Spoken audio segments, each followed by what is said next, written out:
అందరికీ నమస్కారం అండి. దయచేసి మన వీడియోలు చూస్తున్న ప్రతి ఒక్కరూ లైక్స్ అండ్ సబ్స్క్రైబ్ చేస్తే నన్ను కూడా ప్రోత్సహించిన వారవుతారు. దీంతో మరిన్ని మంచి వీడియోలు చేసే అవకాశం కలుగుతుంది. గమనించగలరు. రహస్యాలు చెప్పేటప్పుడు జాగ్రత్త. నేటి మిత్రుడే రేపటి శత్రువు కావచ్చు. ఆకాశాన్ని బట్టి రూపం మార్చేది జలం, ఆవేశాన్ని బట్టి ఓదార్చేది స్నేహం, అవసరాన్ని బట్టి చేయగలిగేది రుణం, అభిమానాన్ని బట్టి చేయగలిగేది స్నేహం. కాళ్ళను తాగితే గాని ఆశీర్వాదం దొరకదు, తల వంచితే తప్పేం లేదు. మన అనుకున్న వాళ్ళ దగ్గర ఉండాల్సింది మమకారం, అహంకారం కాదు. ఏ స్నేహం చివరి వరకు ప్రయాణిస్తుందో తెలియదు, కానీ ప్రతిరోజు పలకరింపు ఆ స్నేహానికి ప్రాణం పోస్తుంది. తొందరగా దొరికేది ఏదైనా ఎక్కువ కాలం మన్నిక రాదు, ఎక్కువ కాలం మన్నిక వచ్చేది అంత తొందరగా దొరకదు. మీ కంటికి నచ్చే ఎన్నో విషయాల గురించి పరుగులు తీస్తూ ఉంటారు, కానీ హృదయానికి నచ్చే విషయం గురించి వెతకండి. ఒకరికి మంచివాళ్ళం, ఇంకొకరికి చెడ్డవాళ్ళం, ఒకరికి ఏమీ కాము, మరొకరికి అన్నీ మనమే. ప్రతి మనిషికి తనకు తెలియకుండానే ఒక బలహీనత ఉంటుంది. అదే సానుభూతి కోసం ఎదురుచూడటం. మన స్వభావం నీరులా ఉండాలి. అక్కరలేని చోట వేళ్ల మధ్య నుంచి జారిపోయేలా, అవసరమైన చోట యుద్ధ నౌకనైనా నిలబెట్టేలా. నమ్మమంటే నమ్మకం రాదు, నమ్మకం అమ్మకం కాదు. నమ్మకం సంపద లాంటిది, గడించుకోవాలి కానీ ఆర్తించకూడదు.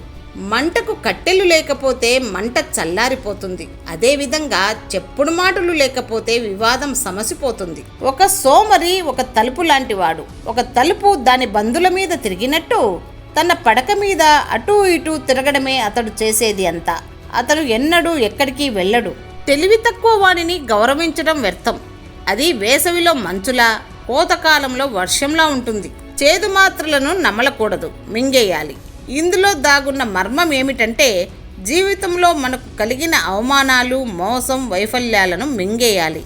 చేదు మాత్రల్లా వాటిని నములుతుంటే జీవితం చేదుగా అనిపిస్తుంది. గతం మనిషికి పాఠం కావాలి, కానీ శోకం కాకూడదు.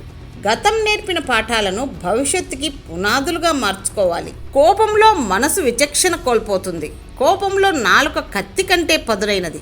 అవసరాలకు అనుగుణంగా తనను తాను మార్చుకునే మనస్తత్వం మనదైతే అందరూ మనవారే, పరాయి వారెవరూ ఉండరు. పోగొట్టుకోవడం ఉండదు. మన నుండి వచ్చే ప్రతి ఆలోచన మరో మనిషికి వెలుగు చూపించేదిగా ఉండాలి, కానీ చీకట్లో నెట్టేసేదిగా కాదు. ఎవరి కోసం ఏదీ ఆగదు. ప్రపంచం ఎప్పుడూ ఒకేలా సాగదు. నువ్వు ఉంటే నీతో కలిసి నడుస్తుంది, లేకుంటే ఇంకొకరితో కలిసి నడుస్తుంది. ఇతరుల తప్పుల నుండి పాఠాలు నేర్చుకో. నీ సొంత తప్పుల నుండి నేర్చుకోవాలంటే నీ జీవితకాలం సరిపోదు. స్నేహం నిదానంగా వికసించేది, నెమ్మదిగా వర్ధిల్లేది, ఒకరినొకరు అర్థం చేసుకోవడం వల్ల విస్తరించేది. మన మాటల్లో ఇష్టాన్ని, మన కళ్ళల్లో కష్టాన్ని తెలుసుకున్న వారే మన నిజమైన ఆత్మీయులు. బ్రతకడం వేరు, జీవించడము వేరు. బ్రతకడంలో ప్రాణం మాత్రమే ఉంటుంది, కానీ సంతృప్తిగా జీవించడంలో అనుభూతి ఉంటుంది. కోపం, ద్వేషం, అసూయలను వదిలి అందరితో నవ్వుతూ జీవించు.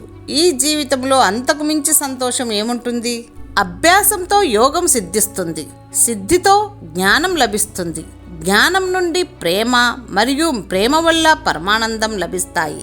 సమయం చాలా విలువైనది. మీరు యవ్వనకాలం విలువ తెలుసుకొని మసలుకోకపోతే, అనవసర విషయాల కోసం వృధా చేస్తే మీరు వృద్ధాప్యంలో పశ్చాత్తాపపడటానికి ఏమీ మిగలదు. మౌనానికి రూపం లేకపోవచ్చు, కానీ అగ్నివలే దహించే శక్తి ఉంది. మాటకి పదును లేకపోవచ్చు, కానీ మనసు ముక్కలు చేసే శక్తి ఉంది. ఊరి స్నేహం ఊపిరి ఉన్నంత వరకు ఉంటుంది.